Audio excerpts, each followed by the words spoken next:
Matt Schobert opens his eyes and wishes he died, a recurrent thought that began 4 years ago when the former firefighter first contemplated taking his own life. He is not the only one.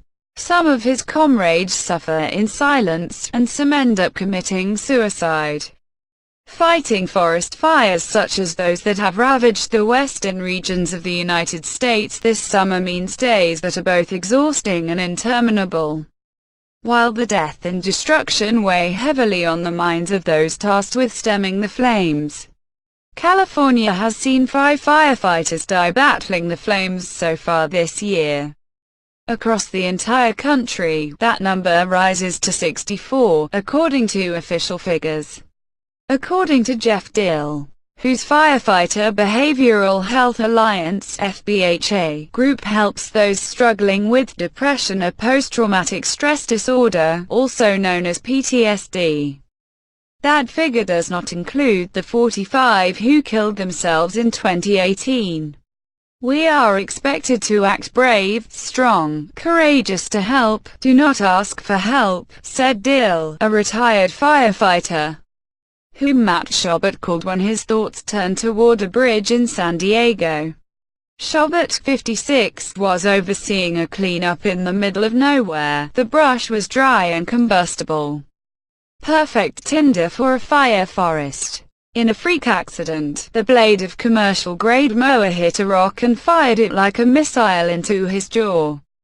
The operator of the machine was half a football field away and failed to notice what had happened. Schobert was knocked out cold, and was covered in blood when he woke up. He was not sure how he was going to make it to his pickup truck to call for help. I basically had this very traumatic injury and I had to save my own life, he said. After spending about 30 years in the fire service dealing with death and destruction and carnage. And I think all those things came together. Suicide contemplated. It took him a long time to recover from his injury. When he returned to work he was not the same man, oscillating between bursts of anger and sadness. I realized that at that point I had to retire from the fire service, and that was all I knew for the last 30 years because it was my life. It was my hobbies, it was everything I did. And in split second it was taken away, he said. I contemplated suicide, and for whatever reason I decided to just call a friend of mine, rather than jump off the bridge in San Diego, he said. Schobert was diagnosed with PTSD and since then has undergone therapy and taken medication, but the road is long and hard. I still wake up in the morning and sometimes I wish I was dead, he said. I'm still fairly miserable, but at least now I have a toolbox. Dill became interested in the mental health issues that his brothers and sisters were facing when a group from his fire station returned from helping out in New Orleans in 2005 after the devastating Hurricane Katrina. He felt the therapy they were offered was not enough, so he started studying and started the transition from firefighter to counselor. He has tallied 1,200 suicides over the last 20 years, including 93 in 2017. Experts say that the decision to commit suicide is often the result of an accumulation of factors.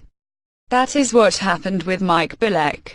It was his past in the military, then as a firefighter, all mixed in with unspecified personal issues, which led him to think about killing himself.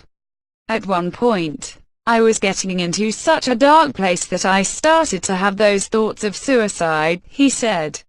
I never got to the point where I was going to act out on it, he said. But the fact that those thoughts were even creeping into my head really scared the daylights out of me. Bilek sought help and now treats his condition with a combination of therapy, medication and meditation, which he needed more than ever when a back injury forced him to retire at 39 and start a new life. There are more talk of these days in fire stations about mental health issues with support groups, but there is still resistance. Dill said he recently talked with 7 firefighters diagnosed with PTSD who were fired from the job because they were told, well, you cannot do the job anymore. In his mission to spread the word, Dill bought a caravan so he could travel the country and talk to firefighters about their mental health. And as he left the fire station in Yorba Linda, he received a text message on his cell phone. Another suicide.